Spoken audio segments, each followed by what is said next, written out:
yo, and welcome to the latest episode of BAM Weekly. That's Boris and Matt Weekly, the show where we chat about sports, the show where we chat about entertainment, and then at the end of the show, we bring it all together to chat some sports entertainment. This week is a solo week. I am Boris, and I'm going to be chatting everything that you need to know in terms of sports and wrestling. The reason why I'm solo is because, unfortunately, Matt is going to be away for the entire week from the SNME family, from the BAM family and everything. I hope everything is going well with Matt, but we got the unfortunate news on Saturday night that his grandfather passed away, so he's dealing with all of that. So, Matt, I hope everything works out well. I hope you're okay, and can't wait to have you back next week on all the podcasts. So with that said, this week we do have a very busy week, as I'm going to be chatting all things NFL Week 9, the MLB World Series, the MLS Cup, which both of those finals featured Philadelphia teams. Let's see how they fared. We're going to be talking a little bit entertainment. No Matt, so I get to talk some footy, some soccer. I'm joking. We were going to talk about this regardless. I want to be talking about the documentary, Welcome to Wrexham. Great show. Great show. Spoiler alert. I loved it, but I'm going to be talking about that a little later. Then on the wrestling side, I'm going to be chatting some Impact, some New Japan Pro Wrestling Battle Autumn from November 5th, some Stardom Hiroshima Goddess Festival from November 3rd, give you some initial reactions to the huge card that was announced over the weekend for the November 20th New Japan Pro Wrestling Stardom crossover pay-per-view. And always, we're going to be chatting some Impact. So, what a weekend. The weekend was insane. We did end up producing a whole bunch of shows over the weekend. The Smack Daddies did their usual thing, chatting all things SmackDown. They also gave an awesome preview to Crown Jewel. I took over the Rampage Ramble, chatted about the overall very entertaining Rampage show. Love those live Rampages. I hope that that's something that they can continue to do, but I know scheduling and all that is difficult sometimes. But those live Rampages, there's something to be said about those live shows, in my opinion. And Friday's show was one that you really should watch, especially, if nothing else, for the Orange Cassidy Shibata opener with Mike Tyson on commentary. Like I said on Friday, what a fever dream. 2 weeks ago, if you had told me I would have seen on a Friday night Shibata versus Orange Cassidy with Mike Tyson on commentary, I would have just laughed at you. So that was essentially Friday. And then it's so weird because I did the recording just a little past midnight. Set it up. I don't like releasing too many wrestling shows or just shows in general on the Patreon stream at the same time, or overlapping too much. So I set the timer for 11 a.m., kind of did my own thing. I was feeling tired, but not sleepy, if that makes sense. So kind of just chilled for a little bit. Then the next thing I noticed, it's 4 a.m. And I'm like, well, you know what? I'm going to watch this show anyway. So I just put it on New Japan World and started watching the Battle Autumn show. Next thing you know, I'm chatting with Matt at 6:30, 7 in the morning. And at that point, I really did start feeling a little more tired, but it was in the middle of the main event. So I'm like, all right, I'm just going to stick this through, catch a nap before Crown Jewel. That did not happen. Didn't sleep, watched Crown Jewel, did the aftercast with Greg. Greg, thanks so much for joining me on that. And then literally right after we finished recording, as I'm trying to scarf down some dinner, also getting the podcast ready for all the feeds and all the socials so I can send boom everyone and send that out. I was also getting ready because I did go to the Arthur Caulfield Memorial Show in Mississauga. Amazing time. Just so proud and happy to see the Ontario indie scene contingent really coming out for that. And it was just, a heartfelt night. And I felt amazing to be part of it. And the very little that we did here on SNME to just give them a few minutes here and there to talk about their show, it made me feel awesome. And I know that everyone in attendance that night. So I did talk to some people. So if you are listening, awesome. Thank you for coming up to me. Always a pleasure chatting. If you do ever see me in an indie show or, wherever, whatever show, just come say hi. Always love chatting with listeners. So that was my Saturday. And then, funny enough, get home around 10:30 p.m. And I was exhausted at that point. Fell asleep fairly quick, but I was up in the middle of the night just because, that's how my body works. So that was the unfortunate part. But Sunday essentially was my day, is usually my day of rest. And yesterday was no different. Really just, took it very tranquilo.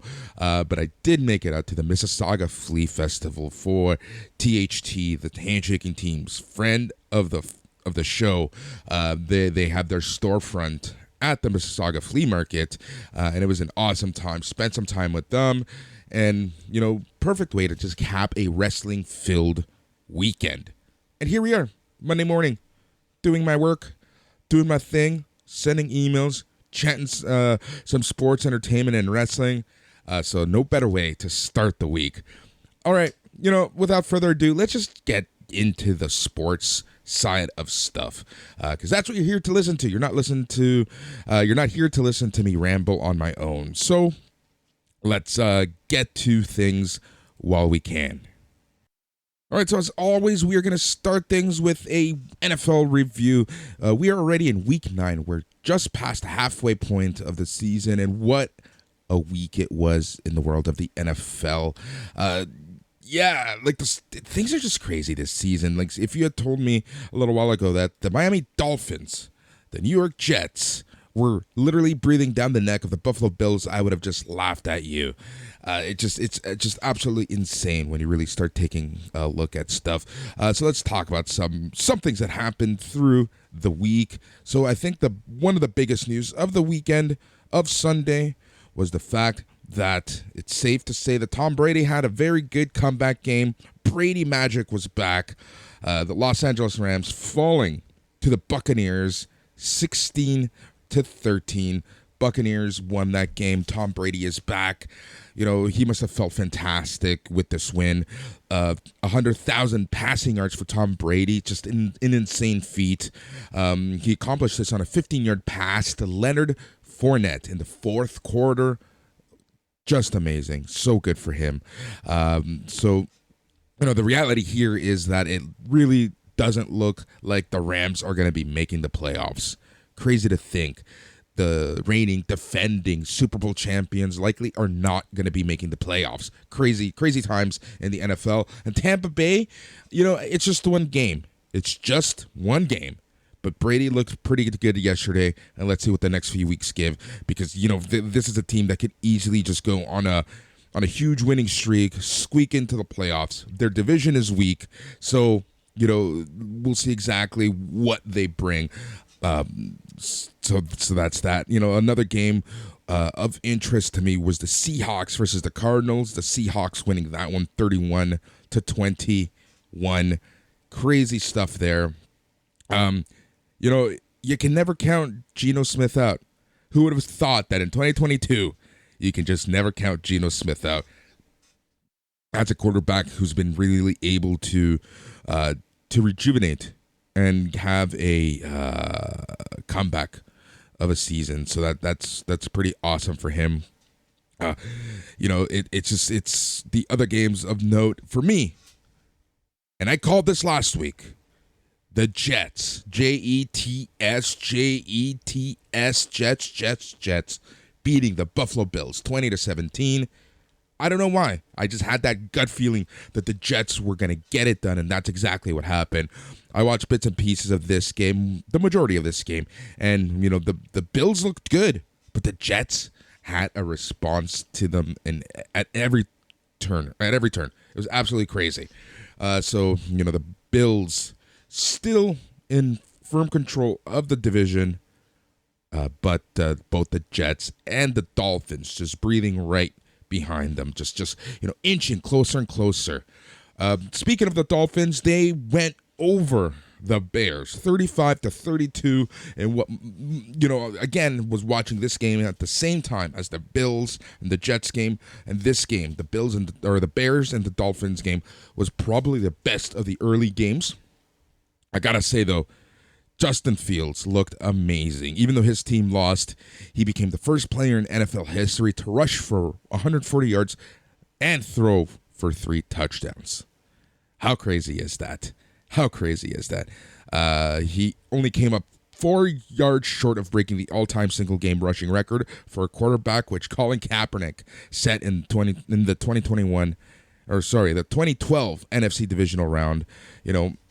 Justin Fields had a hell of a game, but that just really wasn't enough to really make up for stuff. All right, the Detroit Lions and the Green Bay Packers. What honestly can you say about this game?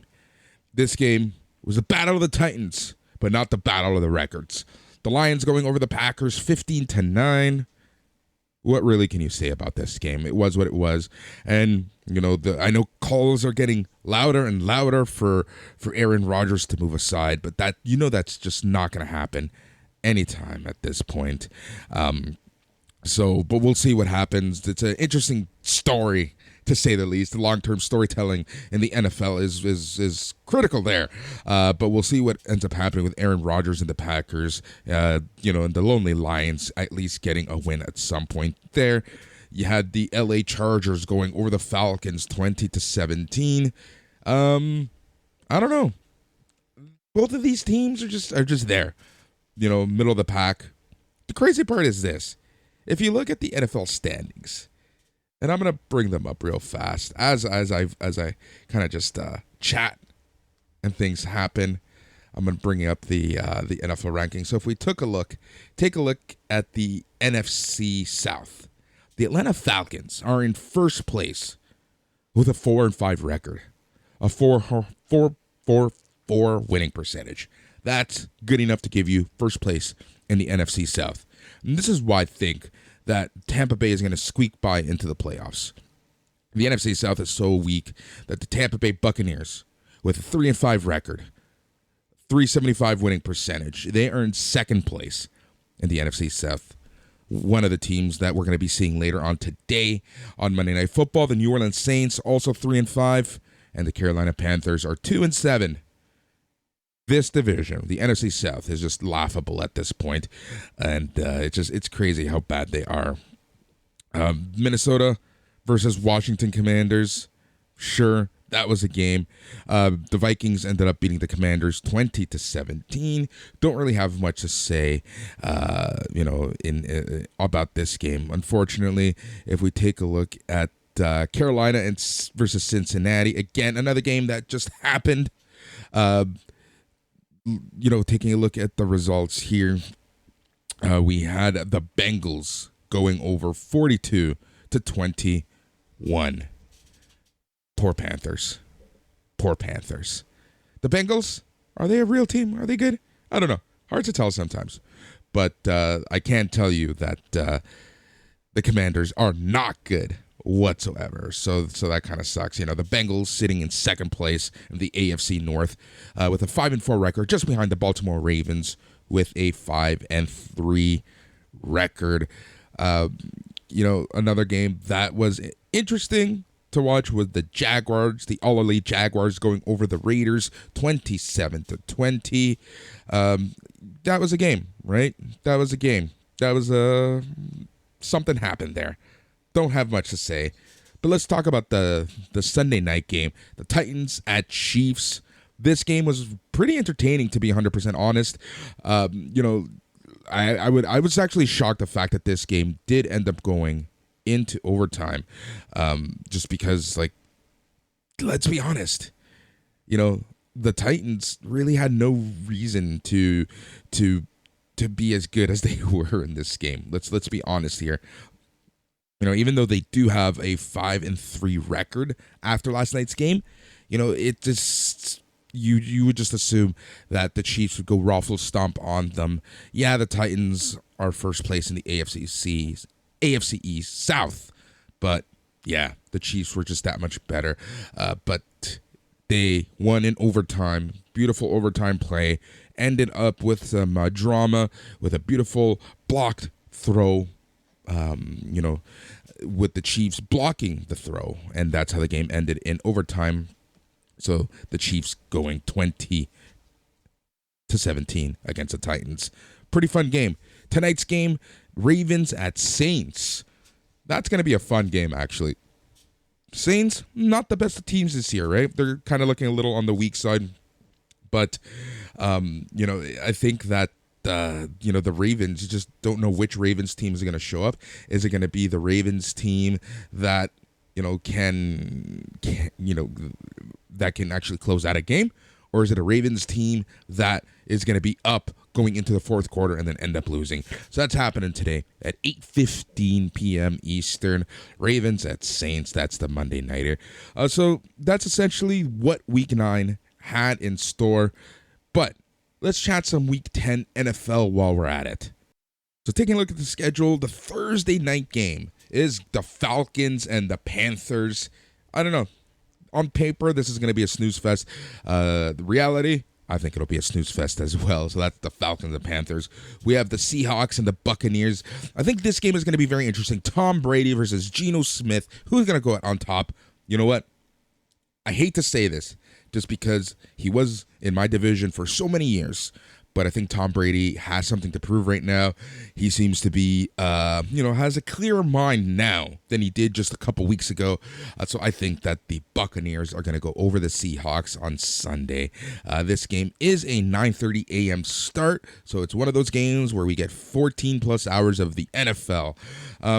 Also on Sunday, if we take a look at the 1 p.m. games, we have the Lions and the Bears. Oh my. The Bears should win this game. Should be the key phrase here, but we'll see actually what happens. We have the Browns and the Dolphins. I wonder what's going to be going on at the 854. Simply because we have the Dolphins, my team, Matt's team, and then we have the Browns, which is one of Matt's roommates' teams. The Browns don't look too bad. They are missing their actual starter, that guy, ye who shall not be named. But I do think that the Dolphins have some really good momentum. So I think the Dolphins should end up winning that game. Titans, Broncos. Titans should win this game. The Broncos are the Broncos. Let's be honest here. The Broncos, somehow they managed to lose this week. And they're on a bye week, right? Like, let's be honest here. So I do think that the Titans are going to end up winning this game. Bills, Vikings. Bills are a good team, coming off a loss. They have something to prove, and I do think that the Bills are going to end up beating the Vikings here. If we take a look at another game, the Texans and the Giants. The Giants, they're good. The Giants are good, so I think that the Giants are going to go over the Texans. Jaguars, Chiefs, all elite. Jaguars, Patrick Mahomes is just way too good. The Jaguars are just not good enough just yet. So I think the Chiefs are going to go over in that game. The Saints and the Steelers, this is a game that can go either way. But in my heart of hearts, in my gut of guts, as we say here on BAM, I think the Saints are going to end up winning this one. Colts, Raiders, snooze fest galore. Honestly, this can go either way. Both teams are not they're not playing well. Both teams are kind of crap if you actually break it down. But I think the Raiders are going to somehow, some way, squeak by and win this game. Rams, Cardinals. The Rams just are not looking good. The reigning defending Super Bowl champions are just not at all the same team that they were even that they were in January, right? So the Cardinals and Kyle Murray should end up going over in this game. We got the Cowboys and the Packers. Let's be honest here, the Packers are just trash. Aaron Rodgers is done, unfortunately. Awesome career, but I think it's time for him to call it quits. In my personal opinion, Cowboys should easily win this game over the Packers. We then have the Chargers and the 49ers. Matt's 49ers, the team that Matt think is going to make it to the Super Bowl to face the Bills or the Chiefs. 49ers should win this game, and that's actually the Sunday nighter. The LA Chargers versus San Francisco 49ers. Chargers, not good enough. Just not good enough. And the 49ers are just, like I say, the odds-on favorite to win the NFC. And then on the Monday, we have the undefeated Eagles versus the Commanders. The Eagles should continue their undefeated streak over the Commanders next Monday. One of the topics of discussion that I wanted to bring up with Matt was taking a look at the Eagles' schedule. You're seeing on the NFL memes page on Instagram and Facebook that, the Eagles have had such a super easy schedule. Apparently, if you really take a look at the analytics, they apparently have the 12th hardest schedule right now in the NFL. So 12th, almost halfway there, right? But they don't have an easy schedule per se, on paper, that is. So give credit to where credit is due. Are the Eagles going to win this year? Probably not. But you know what? They're giving Philadelphia at least something to cheer about, and that's exactly what Philadelphia needs, because Philadelphia has had a really, really rough weekend. It is now official that Philadelphia is the first city in the history of sports to lose two major sports championships on the exact same day. And that happened this past Saturday, November 5th. Let it be known that the Philadelphia Union succumbed in an awesome MLS Cup final to LAFC. What a game that was. It honestly, it ended up going to penalty kicks. The penalty kicks was very one-sided. LAFC ended up winning the penalty kicks 3-0. But the game itself, throughout the 90 minutes plus 30 minutes, if my math is correct, that puts us at 120 minutes. The game was just exciting, and it went to the very end. Goal, one team scored, and the other team, just fought to come back. And at the end of the day, Philadelphia had the advantage, but literally within, the last couple minutes, last few seconds, the last fresh, the freshest of the legs were done, but LAFC came back to tie the game 3-3 in extra time when Philadelphia was up in extra time. Just a crazy, crazy result, which put the game into penalty kicks. And like I mentioned, LAFC winning the penalty kicks 3-0. Just a shitty way to lose the MLS Cup. TFC lost their first MLS Cup appearance in penalty kicks against Seattle back in 2016. Well, by far one of the most boring MLS Cup games I've ever watched, and TFC was part of it, right? But I can honestly say that game was just absolutely just terrible to watch. But this past weekend's MLS Cup was just so much fun. Much as it pains me to say this, congrats to LAFC. It's funny because I have friends around the league just because of all the work I've done with the supporter groups and all that fun stuff. And I was getting a few messages from people in LA, some of their supporters, that's their district ultras, as they like to be called. They used to be the supporter group for Chivas USA. Chivas USA went under, kind of transformed itself and rebranded itself into LAFC. Beautiful stadium in LA, just a complete change of everything, and this team is real. But I was getting some messages from some of their supporters kind of laughing at the fact that our coach here in Toronto, Bob Bradley, was their coach up until this offseason.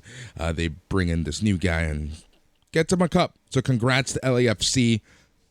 The other disappointment in Philadelphia were the Phillies, who were looking to, I don't want to say in control or dominating Houston Astros at any point in the series, but they did show up in games 1 and 3, and you thought the series was going to go back and forth to game 7, but that wasn't the case. The Houston Astros woke up and they got the job done on Saturday. And I'm just not a fan of Houston for many reasons, not just the cheating, just many reasons. So the only person that I want to congratulate from the Houston organization is Dusty Baker. After all these years, Dusty Baker finally gets his ring. Gotta be happy for that man. So that was the week in Philadelphia.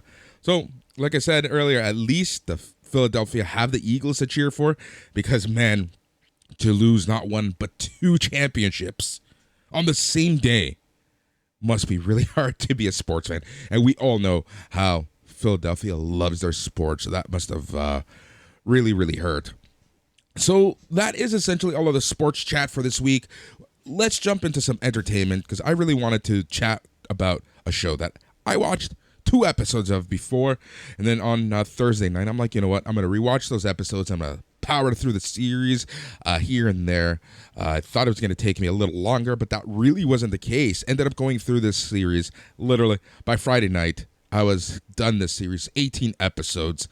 It's an FX show. So wherever your FX streams here in Canada, we get this on Disney Plus. Not exactly sure where it is on other places, but it's a show, Welcome to Wrexham. Awesome little show. Really fun show. So this is a documentary style. It's premiered in August, and it was essentially documents the events of the Welsh Association team, Wrexham AFC, who plays in essentially the 4th tier English competition. I think a lot of people know how the English or the European soccer pyramids work, where you have, you know, your top league at the top, and then every league below it, and there is, you know, the relegation and promotion system in place, where your top teams get promoted to the league above you until you reach the Premiership, and then your bottom teams get relegated to the below league. I love that system, but like Matt and I have talked about in the past, that's a system you're never going to see here in North America, just because of, you know, the franchising, right? Like, just to get a franchise in place in a city is just so much in a professional sports league, right? Like, if we take a look at the MLS itself, like, the MLS franchising fees are just absolutely insane, you know, and there's no way, absolutely no freaking way, that a team, after spending $325 million, is going to play in the division below that, where their franchising fees are like minimal, right? It's crazy. So back in 2019, the franchising fee in the MLS was $325 million. It looks like it's now at $350 million. Toronto FC got their team for under $10 million. Like, let's put that into perspective. Back in 2006, when TFC was announced, it was under $10 million. And that's why MLSC put the money, because they're like, this is chump change to us. And the return on investment there was huge for MLSC, as TFC is typically in the top 5 money-making teams in all of the MLS. Anyways, back to the show. Welcome to Wrexham. So it essentially follows Ryan Reynolds and Rob McKenney, their journey into buying the team, going through the ups and downs, learning the real ins and the outs of the British system, trying to get the acceptance of, this small little Welsh town, the north of Wales, because, you know, football is really about community. That's the beautiful part about this, right? Like, it is so about community. Like, even here in Toronto, we have MLS and we have the TFC. You know, they are a huge conglomerate. And Toronto is a huge city, but, you know, seeing the grassroots level of TFC, seeing how they embed themselves in the soccer community here is amazing. So, you know, in these small little towns in the UK, and anywhere in Europe, and this is just everywhere in the world, to be honest, it's like you just see how important these teams are to these towns, right? So, you know, Wrexham currently plays in the National League, which is the 5th tier of English football, below the Premier League. So they're not even they're in the lowest professional tier that you can have, and they're not in the top 4 flights of the pyramid. So everyone says that getting out of the National League is the hardest thing humanly possible, because it's like the lowest of the low. You're still a professional, but you're not really a professional. In the show, they mention that the average wage is something like, 50,000 pounds or something like that. It's just crazy, right? So it's taking a look at an American and a Canadian, Ryan Reynolds and Rob McElhenney of It's Always Sunny in Philadelphia fame as they purchase this team. And they go through their ups and the downs. And I got to say, it was crazy, fun. Went through the 18 episodes in 2 nights and just really enjoyed this little show. They do a great job of explaining the rules, of explaining the system. They do a great job of explaining the importance of football to these small towns. They do a great job of just showing the importance of not only of how the British system and the European system of football works. How you have the league and then you have all these trophies and all these other leagues. And in the 18 episodes, they do a fantastic job of just showing you all of this. And when you really think about it, it's just absolutely brilliant what they did by having this show, because Wrexham, a team that is currently still playing in the National League, killing it, by the way, second place as of right now, they must have a huge international fan base, which must give them a huge advantage in a sport where there is no salary cap, right? So they can honestly spend whatever they want, almost whatever they want, in improving their team as they go up the pyramid. So it was already announced that this show is getting a second season. So we'll see what ends up happening with this team. But like I mentioned, they currently sit in second place of the National League. Welcome to Wrexham. Fun show. Really good stuff. All right, so that is sports and entertainment. Let's put them together and chat some sports entertainment. Let's chat some wrestling. And like we do each and every week, I think we're going to quickly start with some Impact. So I got to say, sometimes I struggle with kind of like how to present these results, because I hate going blow by blow, especially on BAM. So I kind of try to give you the overarching story. Let me know what you guys think. Let me know what you guys really like. Some of the bigger shows, going into a more in-depth result is okay, but overall I think that kind of giving everyone the gist is good enough. All right, so let's chat some Impact from November 3rd. Tensions are rising as we are on the road to Overdrive. Eddie Edwards blames PCO for the demise of Honor No More. Edwards dares PCO to meet him in Las Vegas desert to end things once and for all. We then go to the X Division title tournament first round. Kenny King versus Mike Bailey. This match was a lot of fun, I have to say. Mike Bailey ends up winning, beating Kenny King. This is for sure a should-watch match. Not a must-watch match, but a should-watch match. So Bailey was really building momentum, got his all his kicks in, his series of kicks. King then comes back with a Tiger Driver, but this was only good for a 2 count. King attempts another Tiger Driver, this time on the ramp, but Bailey counters and hits a top rope moonsault to the floor. Bailey traps King in a pinning predicament to score the victory, so that gives Mike Bailey the win. After this, the Motor City Machine Guns join a group of people telling Impact World Champion Josh Alexander not to trust Bully Ray. So again, that seems to be the overarching story here, is don't trust Bully Ray. Deonna Purrazzo and Chelsea Green blame Giselle Shaw for their loss to Knockouts World Champion Jordan Grace, Taylor Wilde, and Mickie James in last week's main event. Green's obsession with retiring James is really going to boil over because she prepares for a singles match with the Hardcore Country next Thursday. Just remember, Mickie James is in a win or retire situation at this point. Tasha Steelz and Savannah Evans are in the ring. Steele says that last week's beatdown of Rachel Shield was only an appetizer for Evans and lays out an open challenge for someone to be her quote-unquote main course. Knockouts World Tag Team Champion Jessica makes her way to the ring alongside Death Dolls, and that kicked off the match. So Savannah Evans ends up, and Tasha Steelz end up defeating Knockouts World Tag Team Champion Jessica with Death Dolls. Steelz gets up on the apron, but Rosemary makes her pay with a spear. In the ring, Evans puts Jessica away with the full Nelson Slam. So that was that. An okay match. Not much to really talk about outside of what I just talked about. All right, Killer Kelly is on the prowl for fresh meat, she says. Steve Macklin, who's really been making a, dare I say, impact, continues to do so. He's sick of everyone jumping him in line for an Impact World title chance, and he's not going to wait any longer. So he's really seems to be taking things into his own hands, creating and carving out his own destiny.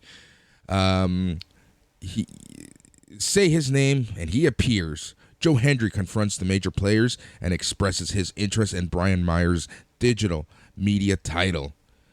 PCO meets Eddie Edwards in Las Vegas Desert, and the fight is on. Edwards is reeling as PCO gains the upper hands, but a little bit after, Edwards cracks him over the head with a rock, suplexes him onto the hard desert terrain.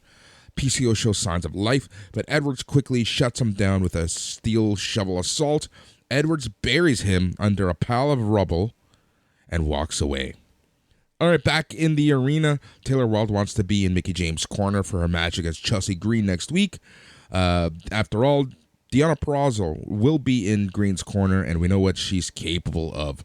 James thanks her for the offer, but says she needs to do this on her own. Wilde respects her decision and hopes to see her on the other side. This leads us into the next match, Eric Young with Diener versus Sami Callihan. Sami Callihan won this match, so Callihan avoided a top rope moonsault when Violent by Design's hooded followers storm the ring and attack him. So this was a DQ win by Sami Callihan. After the match, Diener instructs two of his followers to remove their hoods and reveal their identities. It's Alan Angels and Big Con of the Ascension fame. There we go. Two of his students have finally been released. Alan Angels finds a new stable.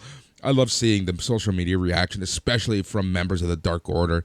Really funny stuff there on social media. So a new era of violence has begun as the group stands tall over a laid-out Callihan. So the locker room of Knockouts World Champion Jordan Grace is littered with photos of Giselle Shaw holding the Knockouts World title last week. Shaw's executive stylist and content creator, Jai Vidal, is here to capture the moment. Grace hurls Vidal on the couch and tells him to deliver a message to Shaw. If she wants to take the Knockouts World title, she can try next week. This leads us into Moose versus Ace Austin with Chris Bay. Ace Austin ends up winning this match. So there was a distraction happening. Bully Ray comes down to ringside to confront Moose for accusing him of attacking Austin. This distraction causes Moose to miss his spear attempt, allowing Austin to roll him up for the 3 count. So this continues the Moose Bully Ray storyline. The Bully Ray versus Chris Bay and Ace Austin storyline, and the Bully Ray, should we trust Bully Ray storyline. So really a lot of stories intertwined in this match moving forward. But again, is the right decision to keep Bully Ray so featured on Impact? I don't know. I honestly think that Impact was doing just fine with the new crop of talent that they were featuring. But, maybe there are some people interested in this. I don't know. Let me know what you guys think.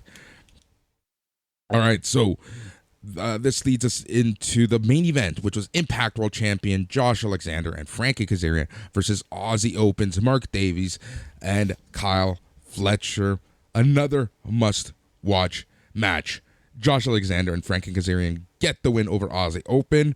Aussie Open connects with a devastating double-team offense on Alexander, but Kazarian breaks up the pin. Kazarian then hits a springboard leg drop on Fletcher.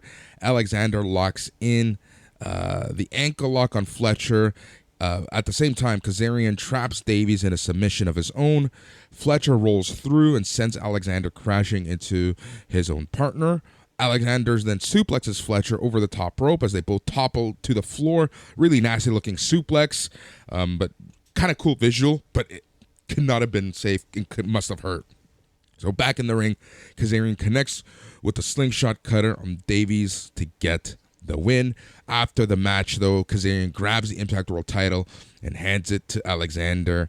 But he obviously has like that look in his eye that this is his next step. So we'll see. That was Impact. Again, furthering the storylines as we head into Overdrive in a couple weeks.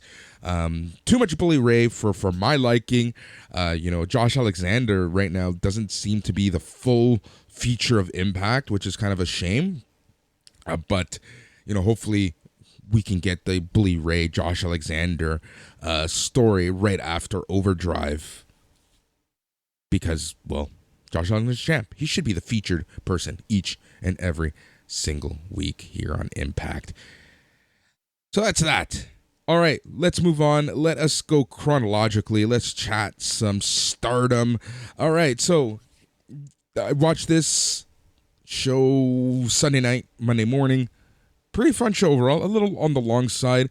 I like Stardom. Stardom is a lot like a AAA CMLL show where the good is good and the bad is still good. But sometimes you see some of the cheesiest stuff humanly possible on these shows. So I'm going to be chatting Stardom Hiroshima Goddess Festival from November 3rd. And overall, it was a pretty entertaining show. All right, so show started off with a 5-way battle. AZM defeated Miyu Amasaki, Saya Lita, Waka Tsukiyama, and Lady C. AZM ends up winning this match with a leg roll clutch. Overall, this was a pretty fun match. It wasn't the best, but it was entertaining enough, right? All right, the next was a tag match. It was Fukuoka Double Crazy, which is Hazuki and Koguma. They ended up facing Oedo Tai, Saki Kashima, and Rauka. This match went about 6 minutes, 50 seconds. Koguma pinned Kashima with a bridging roll-up. Very beautiful roll-up. They were going back and forth with a bunch of pin attempts and combos. And Koguma just did this bridging roll-up, and there was nothing that Kashima could do to get out of this. So that was a lot of fun. Overall, the match was hit and miss, but great ending. We got a special singles match with Himeka versus Yuna Mizumori. This match ended with a running power bomb. This was all right. This was a match. Went about 7 minutes, 40 seconds. Himeka ends up winning with a running power bomb. This was pretty good. All right. The next match was a revenge match. Utami Hayashishida versus Natsuko Tora. This match went just under 13 minutes. This match was a lot of fun, I honestly have to say. This was really good, really well done. Really enjoyed this match. This match I honestly thought was going to go to a time limit draw, but Natsuko had a lot of help from Ruaka and Saki Kashima throughout the match, so it kind of makes sense that it didn't go to that time limit draw. But Utami Hayashishida defeated Natsuko with a hijack bomb. Pretty good stuff there. All right, the next match was for the SWA World Championship. Your champion Mayu Iwatani defeated Jazzy Alpha Female Gabert. This match was a little messy. Went about 11 minutes. Now, this match was weird just because, Mayu Iwatani isn't the tallest of girls, is the biggest of girls.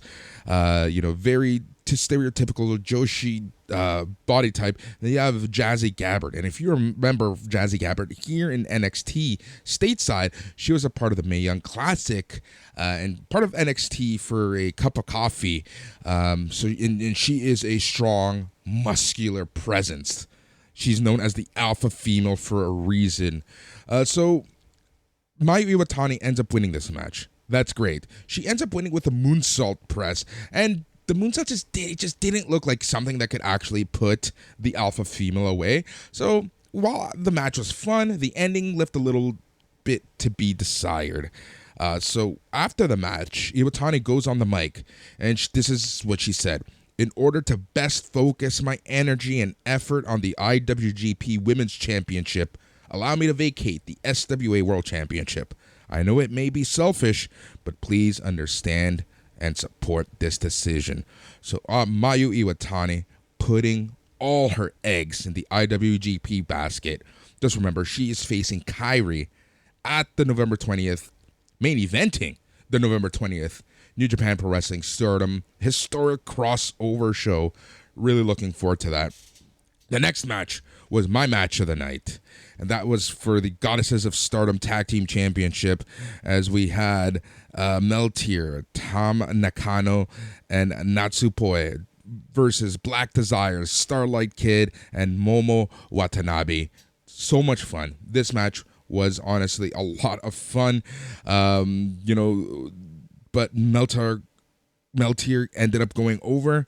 Natsupoi pinned Starlight Kid with a fairy strain. It was a very cool ending because we saw Meltier kind of do their finisher, and then there was a beautiful bridge spin known as the fairy strain, which gave the goddess Meltier, Tam Nakano, and Natsupoi the win. So that was that. Good stuff there. All right, the next match was for the Wonder of Stardom Championship. Saya Kamitami versus Mina Shirakawa. This match went 20 minutes, 35 seconds. This match was good.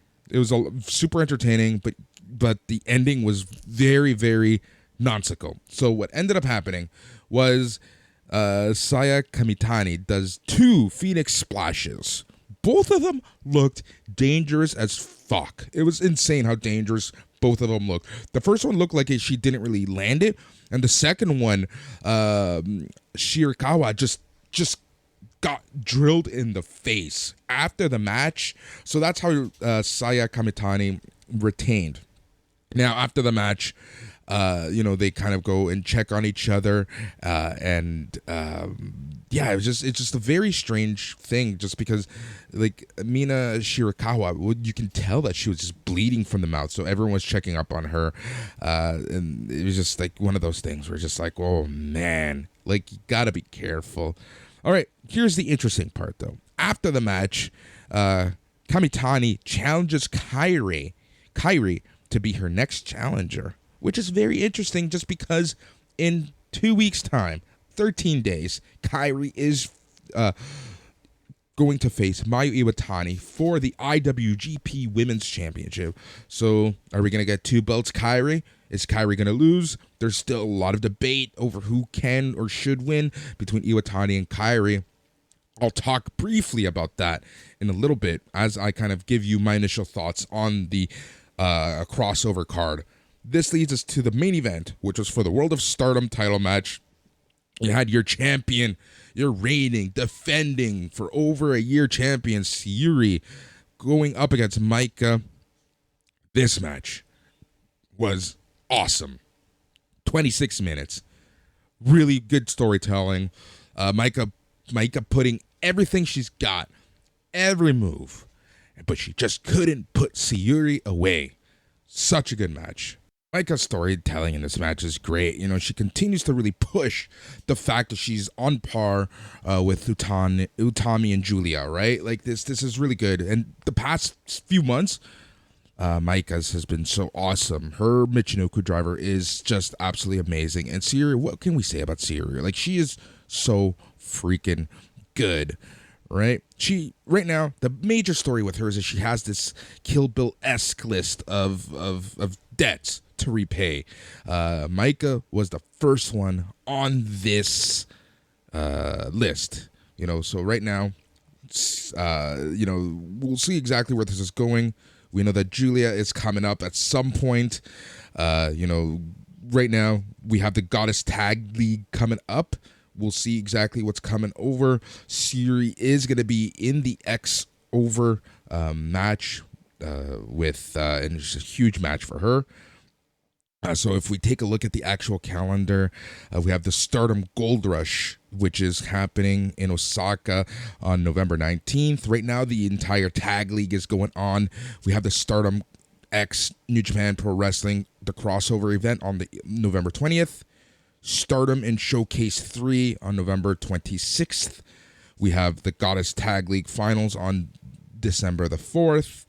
And then we have Stardom Dream Queendom on the 29th. If we take a look at the big match calendar for 2023. We have Stardom Triangle Derby on January 3rd, 2023. This is a trios tournament from the Budokan. We have Wrestle Kingdom 17, where the IWGP Women's Champion is going to have her first defense, and then continuing with the Triangle Derby. So that's what we have coming up in Stardom. So before we get to the crossover card, let us go chat some New Japan Pro Wrestling Battle Autumn 22. Like I said, I watched this match or this show live. So let's run through the card. The show started off with the junior heavyweight tag team title match. United Empires, Francisco Akira and TJP, your champions, versus Los Ingobernables de Japón.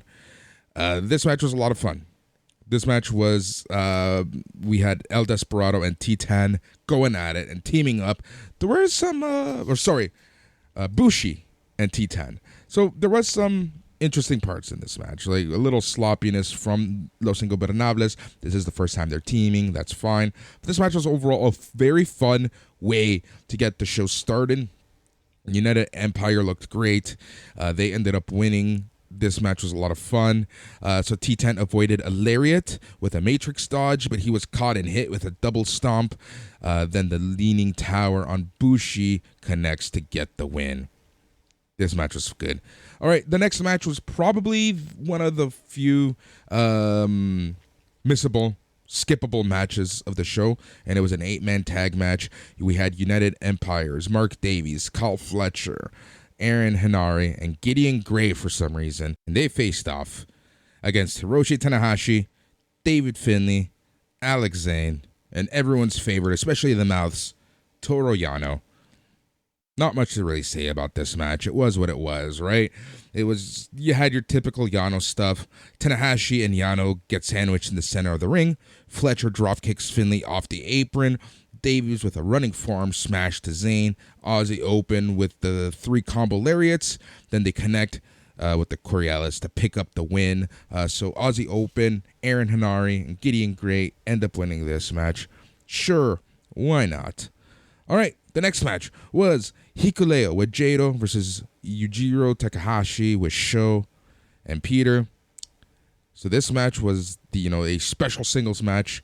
The story here that they're really going for is that Hikuleo is begging New Japan not to strip Carl Anderson of the never openweight title. We all know the controversy that's going on. Carl Anderson is your never openweight champion. He was not under contract, said he was going to work these dates, ends up signing with WWE, picks Saudi Arabia and Crown Jewel over this New Japan show. New Japan and Carl Anderson were going back and forth. Hikuleo demands New Japan and begging New Japan not to strip Carl Anderson because he wants Carl Anderson. I'm guessing that this is all going to lead up to Wrestle Kingdom in January, where Hikuleo was just going to lay waste to Carl Anderson. Because that's what happened in this match. 28 seconds. Hikuleo gets a chokeslam win over Takahashi. The next match was a semifinal match in the inaugural NJPW World Television Championship Tournament. We had Sonata versus everyone's favorite Ren Narita. This match was awesome, honestly. So good. Sonata is improving so much, and Ren Narita, what honestly can we say about him? His match with Ishii from a few weeks ago in this tournament was one of the best matches that I've seen in a long time. And I gotta say, I was skeptical of this title, of this tournament, of the layout of these matches. As long as a match doesn't go to a coin toss, because that's what happens, after the 15 minutes are up, they go to a coin toss. As long as the matches don't reach that point, I think we're in for a very, very, very fun title. So, this match was a lot of fun, right? Ren Narita is looking so good. Sonata does a rolling elbow, but then Narita connects with the Narita Special number 4, gets the win. Very good match. Ren Narita heading to Wrestle Kingdom, but who is he going to face? Well, the 5th match of the show will determine that, because we had Evil with Dick Togo versus Zack Sabre Jr. in a semifinal match of the TV Championship Tournament. This match Man, Zack Sabre Jr. deserved better here in this card. You had Evil doing typical Bullet Club, Tower of Terror bullshit, typical Evil stuff. Sabre negates everything as evil, and he connects with the grounding Cobra twist to get the win. Zack Sabre Jr. is heading to Wrestle Kingdom to face Ren Narita for the New Japan Pro Wrestling TV title. I'm really looking forward to that match. I think that match is going to be absolutely amazing. The next match was a very fun match. So these next four guys are going to actually be facing each other for the IWGP Junior Heavyweight Championship. And this match was, they did a random draw to see whom tags with whom. And, it was a can they coexist type of story. But it was honestly a lot of fun. At first, I was like, okay, can they coexist? We've seen this 1,000,001 times. But this match was really good. It was Hiromu Takahashi and Taiji Ishimori versus El Desperado and Master Wato. It was exactly what you would think would happen in this match, right? Both teams started off okay, then completely degraded in the middle, fell apart. Everyone was fighting everyone. There were times where we saw a lot of blind tags. We saw a lot of frustration. We even saw Ishimori jumping off the apron right before Takahashi went for a pin. We saw dives and tope con heroes. We saw tope suicidas. We saw everything from all four of these guys. So, at times they were all fighting each other. But at the end of the day, Takahashi goes for a time bomb, but Ishimori counters with a jumping knee strike on his own partner. And this allows Wato to roll Takahashi over for the pinfall victory. So your winners of this match were El Desperado and Master Wato. Another, this match I think is going to be really good at Wrestle Kingdom. Like, Wrestle Kingdom tends to have different matches sometimes, right? Like, and these triple threats, four ways aren't a typical thing per se in New Japan, but I'm really looking forward to this one.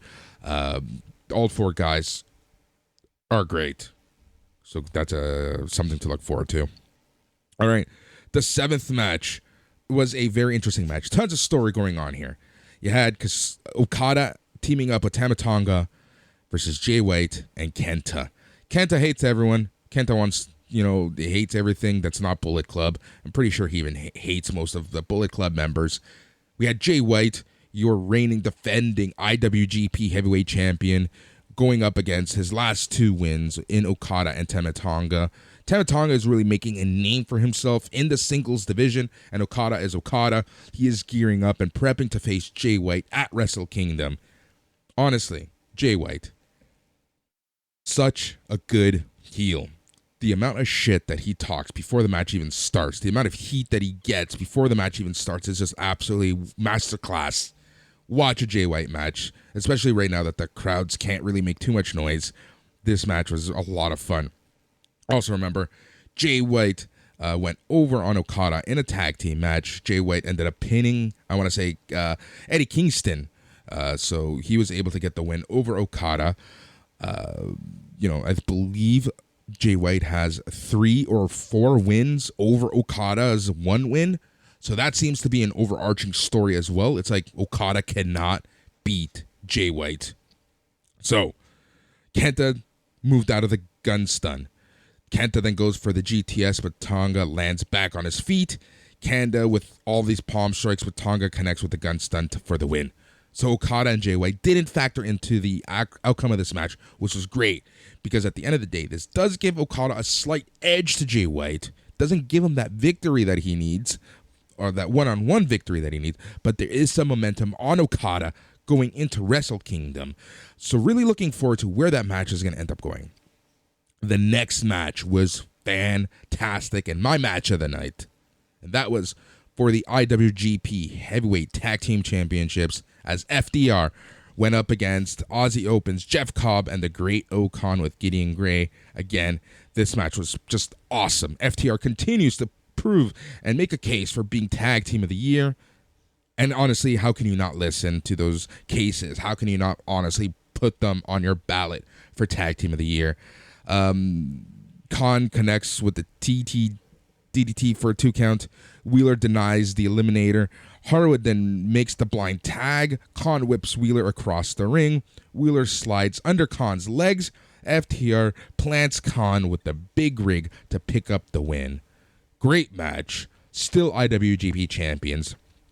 And earlier in the night, after Aussie Open's win, Aussie Open essentially called out FTR, saying that they're they're watching this match to see if FTR wins, but they call out FTR. So I think that the World Tag League, that's just about to start, is going to somehow feature Aussie Open or FTR winning.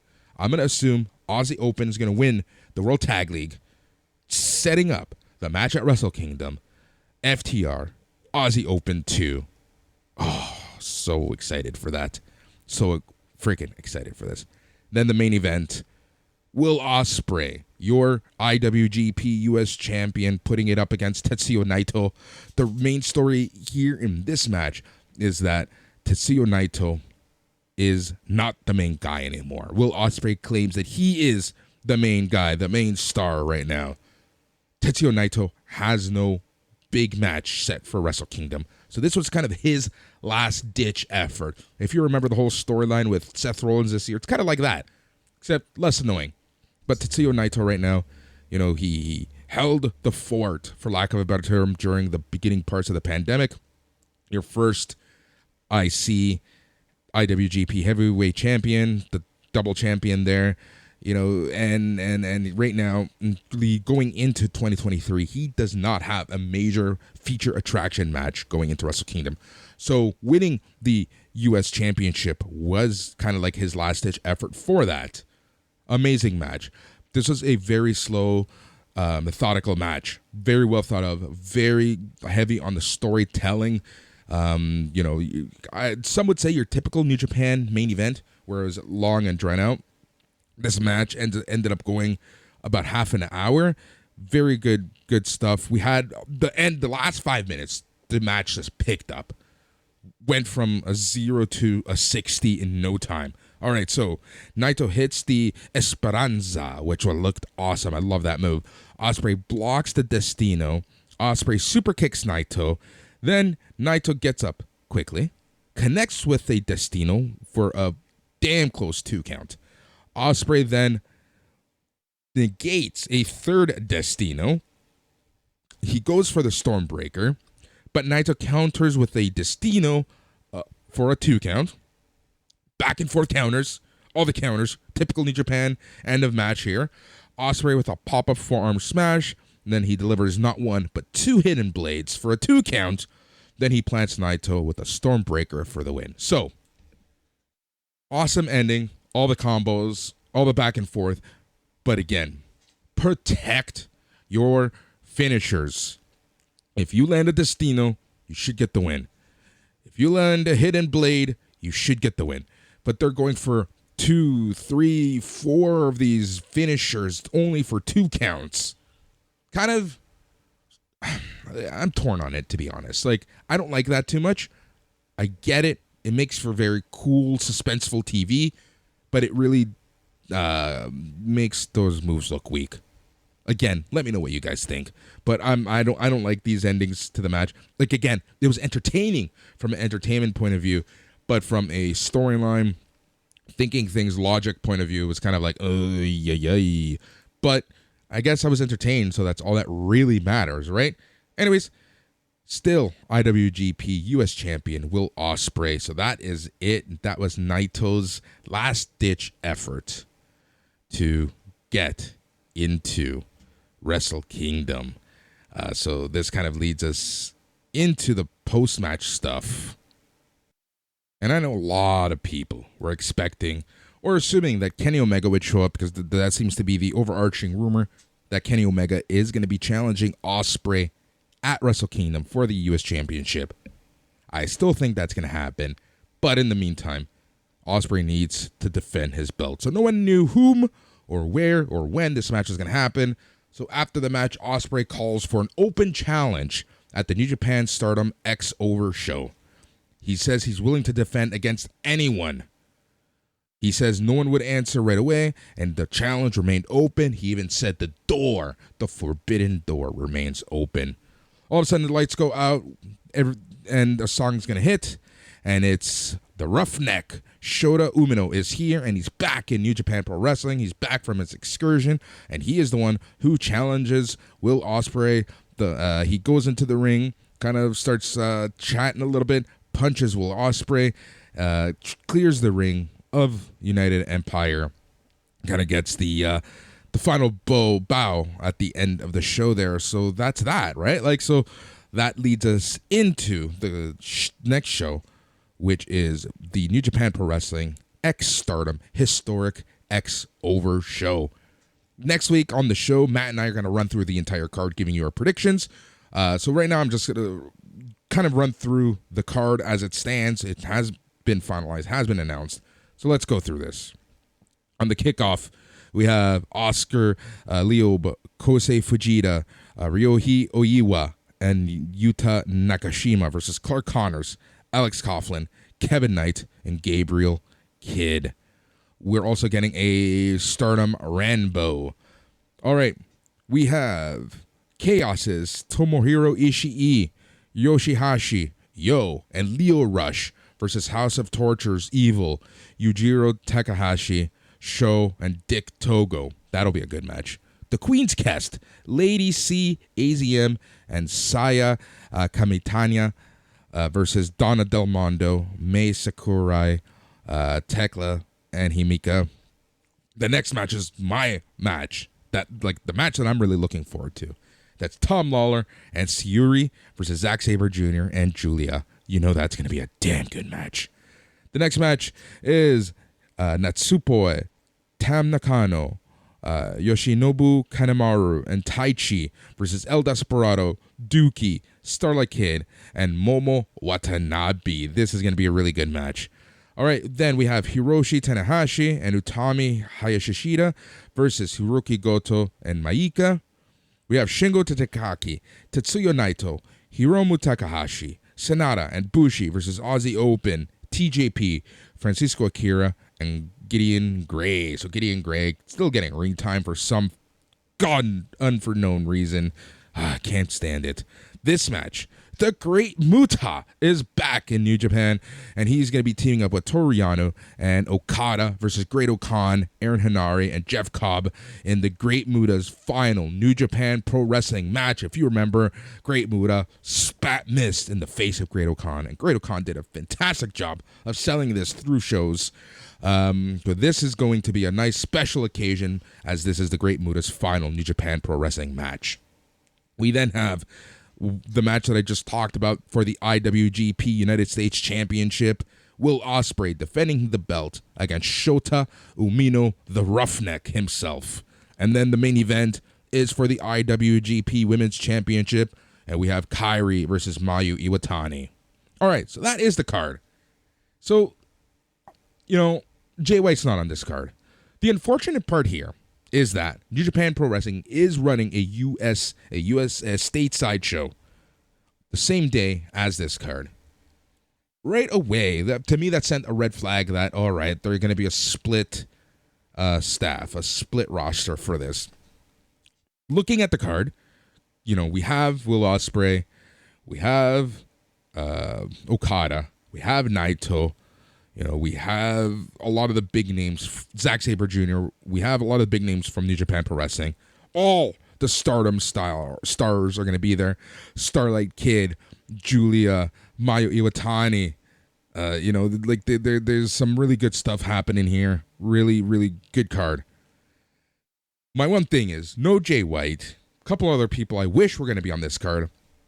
And the question that leaves me wondering is this.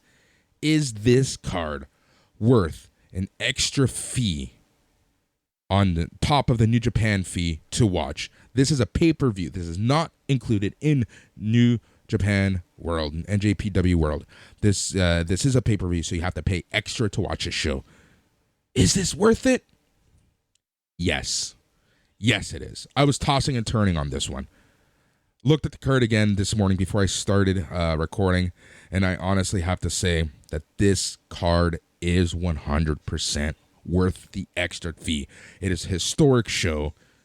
New Japan Pro Wrestling and Stardom. You know, from the Stardom side, you got everyone. You got Sayuri, you got Julia, you got Starlight Kid, you got, you know, the who's who of the Stardom. On the New Japan side, you got the who's who on the Japanese side of the New Japan side. I'm happy with this. So, you know what? Yeah, sucks that you have to pay extra, but that's content these days, right? Like, you win some, you lose some. What can you do? So that is pretty much it. And again, next week, Matt and I are going to run through the card again. We'll give you our predictions. So we'll go a little more in depth on kind of the stories and some of that stuff, because there are some very interesting matches in this, especially if you take a look at, Sayuri and Julia being in the same match. You know, you have the Mayu Iwatani and Kairi. Mayu Iwatani literally just dropping her belt, Kairi going after a belt, but you also have Kairi being called out. So that's, a lot of storylines going on. So next week on BAM, Matt and I are going to for sure go through the entire show, give you our predictions, and kind of give you updated what's what of Stardom and New Japan Pro Wrestling. So that is the show for today. Again, these solo shows I don't know what people really think of these. I hope you guys like these. I really do. But, you know, this show just kind of suddenly happened because of the unfortunate news in Matt's family. Again, Matt, hope you're doing well. Take this week, get your head on right. Hopefully everything is well, and, you know, we'll be chatting through the week. Everyone listening, thank you for listening to BAM Weekly, the show where we chat about some sports, the show where we chat some entertainment, and then we bring it all together to chat some sports entertainment. If you're coming from the SNME feed, just remember that we will be having an after party right after AEW Full Gear and WWE Survivor Series. So 2 weekends, 2 after parties in just 13 days. That's going to be a ton of fun. Matt and I are still thinking about doing an aftercast for this New Japan Stardom show. We'll let you know next week if that's going to go down. For those of you listening on the BAM feed, and you like this content and you want to hear more shows like this except talking about Raw, SmackDown, Dynamite, Rampage, etc., hey, there's even NXT talk. Think about joining our Patreon, patreon.com/SNME Radio for just $5 a month. You get it all. Plus, you got the Sunday show a little early and extended. So again, thank you for listening. I am Boris, and remember to stay tranquilo.